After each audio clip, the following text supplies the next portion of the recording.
ഏതായാലും ന്യൂയോർക്കിലെ മേയർ സ്ഥാനാർത്ഥി സൊഹ്റാൻ മംദാനി പോയ വഴിക്ക് ചിലതൊക്കെ അങ്ങ് പറഞ്ഞു. എന്തായാലും CPMന്റെ സമയം നല്ലതായതുകൊണ്ട് പൊതുജനം അതങ്ങ് ഏറ്റെടുത്തു. സോഷ്യൽ മീഡിയ കടന്നൽ കൂട്ടമിളങ്ങി. പിന്നെ പൊങ്കാല, ഏറിൽ ചാകര. ആര്യ രാജേന്ദ്രനെ പോലെയുള്ള ആൾ മേയർ ആകണമെന്ന് മംദാനി. ന്യൂയോർക്കിനെ തിരുവനന്തപുരം ആക്കണമോ എന്നാണ് സോഷ്യൽ മീഡിയയുടെ ചോദ്യം. മലയാളികൾ, തലസ്ഥാനവാസികൾ തന്നെ CPM ഭരിക്കുന്ന തിരുവനന്തപുരം നഗരസഭയെ കൊണ്ട് പൊറുതി മുട്ടിയിരിക്കുകയാണെന്നാണ് പ്രതിപക്ഷം വച്ചുകാച്ചിയ ട്രോള്. പൊതുജനങ്ങളും വിട്ടിട്ടില്ല. തിരുവനന്തപുരം നഗരസഭയിലെ അഴിമതികൾ ഒന്നൊന്നായി കുത്തിപ്പൊക്കി എടുത്തുകൊണ്ട് വന്നാണ് സോഷ്യൽ മീഡിയയിലെ ട്രോളന്മാരുടെ വിളയാട്ടം.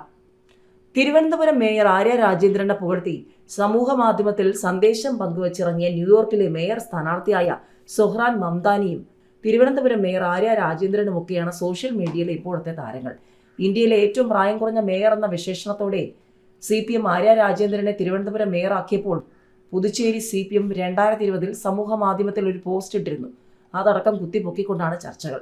തിരുവനന്തപുരം മേയർ ആര്യ രാജേന്ദ്രനെ പുകഴ്ത്തി സമൂഹ മാധ്യമത്തിൽ സന്ദേശം പങ്കുവച്ച ന്യൂയോർക്കിലെ മേയർ സ്ഥാനാർത്ഥിയായ സൊഹ്റാൻ മംദാനി രംഗത്ത് വന്നത് ഇന്നലെ മുതൽ രാഷ്ട്രീയ കേരളം ചർച്ച ചെയ്യുകയാണ്.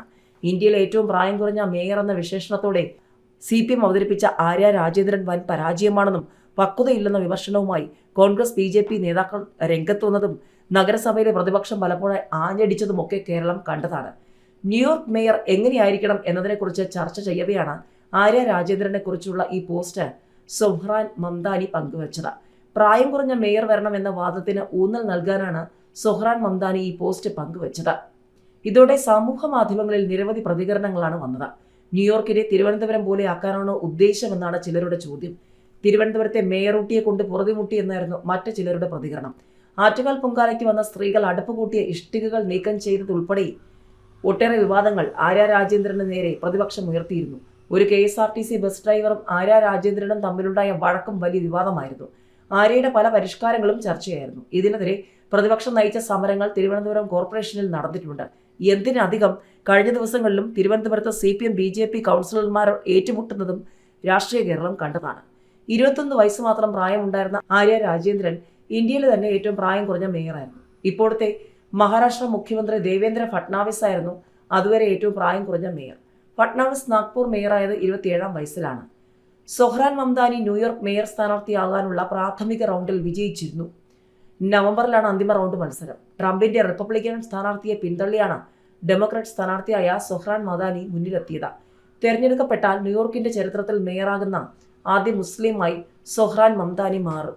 കമ്മ്യൂണിസ്റ്റ് ചിന്താഗതിക്കാരൻ കൂടിയായ മംദാനിയെ ഭ്രാന്തനായ കമ്മ്യൂണിസ്റ്റ് എന്നാണ് ട്രംപ് വിശേഷിപ്പിച്ചത്.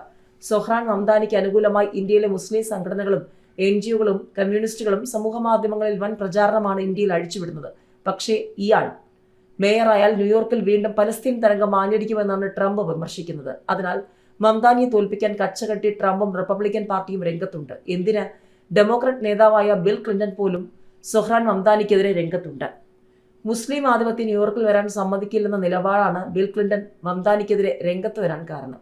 സൊഹ്റാൻ മംദാനി ജയിച്ചാൽ വീണ്ടും ന്യൂയോർക്കിലും മറ്റും മുസ്ലിം കുടിയേറ്റം ശക്തമാകുമെന്നാണ് അമേരിക്കക്കാരുടെ ആശങ്ക. സംസ്ഥാന സർക്കാരിനും മുഖ്യമന്ത്രിക്കും വകുപ്പുകൾക്കുമുള്ള വിമർശനം തുടരുക തന്നെയാണ്. കേരളത്തിലെ ആരോഗ്യരംഗത്തെ പിണറായിക്കാലം കടുത്ത വിമർശനവുമായാണ് VT ബൽറാം രംഗത്ത് വന്നിരിക്കുന്നത്. കേരളത്തിലെ ആരോഗ്യരംഗത്തിന്റെ പിണറായിക്കാലത്തെ നേരവസ്ഥയാണ് തിരുവനന്തപുരം മെഡിക്കൽ കോളേജിലെ യൂറോളജി വകുപ്പ് മേധാവിയായ ഡോക്ടർ ഹാരിസ് ചിറക്കൽ വെളിപ്പെടുത്തിയതെന്ന് കോൺഗ്രസ് നേതാവ് VT ബൽറാം. സമ്മർദ്ദത്തെ തുടർന്ന് അദ്ദേഹത്തിന് ഫേസ്ബുക്ക് പോസ്റ്റ് പിൻവലിക്കേണ്ടി വന്നുവെങ്കിലും പറഞ്ഞ കാര്യങ്ങളൊക്കെ ഇന്നിന്റെ യാഥാർത്ഥ്യമാണ്. ചികിത്സയ്ക്ക് ആവശ്യമായ ഉപകരണങ്ങളുടെ ലഭ്യതക്കുറവ് കാരണം നിരവധി ഓപ്പറേഷനുകൾ മാറ്റിവെക്കേണ്ടി വരുന്നതായി ഡോക്ടർ ഹാരിസ് വെളിപ്പെടുത്തുന്നു. സ്വകാര്യ ആശുപത്രികളെ ആശ്രയിക്കാൻ സാമ്പത്തിക ശേഷിയില്ലാത്ത നൂറുകണക്കിന് സാധാരണ മനുഷ്യരാണ് ഇതിന്റെ ഇരകളെന്നുകൂടി ഡോക്ടർ ചൂണ്ടിക്കാട്ടുന്നുണ്ട്. ഉദ്യോഗസ്ഥ തലത്തിലും ഭരണതലത്തിലും പ്രശ്നപരിഹാരങ്ങൾക്കായി ചെറുവിരലണക്കാൻ ആരും താല്പര്യം കാണിക്കാത്തതുകൊണ്ടാണ് സേവന സന്നദ്ധരായ ആളുകൾക്ക് പോലും മനംമടുപ്പുണ്ടാകുന്നത്.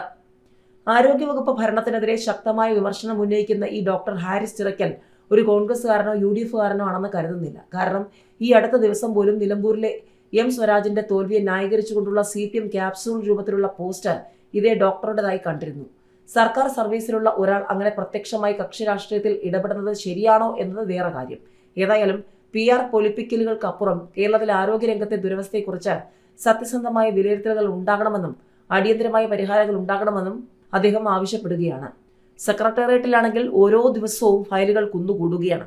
ഓരോ ഫയലിലും ഓരോ ജീവിതം ഉറങ്ങുന്നുവെന്ന് ഇടയ്ക്കിടെ ഉദ്യോഗസ്ഥരെ ഓർമ്മിപ്പിക്കുന്ന മുഖ്യമന്ത്രി പിണറായി വിജയന്റെ ആഭ്യന്തര വകുപ്പിലടക്കം ഫയലുകൾ കുന്നുകൂടി കെട്ടിക്കിടക്കുകയാണെന്നാണ് റിപ്പോർട്ടുകൾ വ്യക്തമാക്കുന്നത്. കുത്തഴിയുകയാണ് ഫയൽ നീക്കം. മെയിൽ ഫയലുകളിൽ 1/4 പോലും തീർക്കാതെ 25 വകുപ്പുകൾ രംഗത്ത്. എന്തൊരു ദുരവസ്ഥ, എന്തൊരു അനാസ്ഥ! കെട്ടിക്കിടക്കുന്ന പഴയ ഫയലുകൾ തീർപ്പാക്കാൻ സർക്കാർ ഫയൽ അദാലത്ത് നിശ്ചയിച്ചെങ്കിലും പുതിയ ഫയലുകൾ നീങ്ങുന്നതും ഇഴഞ്ഞു തന്നെ എന്നുള്ളതാണ് വിമർശനം. ഏതായാലും ഭാരതാംബ വിഷയത്തിൽ ഗവർണർ അതിശക്തമായി നിലപാട് ഘടിപ്പിച്ചതോടെ മുഖ്യമന്ത്രിയുടെ മറുപടി വന്നു. ശിവൻകുട്ടി തെറ്റ് ചെയ്തിട്ടില്ല, അനാദരം കാട്ടിയിട്ടില്ല എന്നൊക്കെയാണ് മുഖ്യമന്ത്രി പിണറായി വിജയൻ പറയുന്നത്. ഭരണഘടനാ ബാഹ്യമായ കൊടിയും ചിഹ്നവും കണ്ടാൽ ഒരു മന്ത്രി എങ്ങനെ പെരുമാറുമോ അതാണ് നടന്നതൊക്കെ മുഖ്യമന്ത്രി പറയുമ്പോഴും ഗവർണർ സർക്കാരിന് വരും ദിവസങ്ങളിൽ നൽകാൻ പോകുന്ന മറുപടി, കത്ത്, അത് ഏവരും സൂക്ഷ്മമായി ഉറ്റുനോക്കുകയാണ്.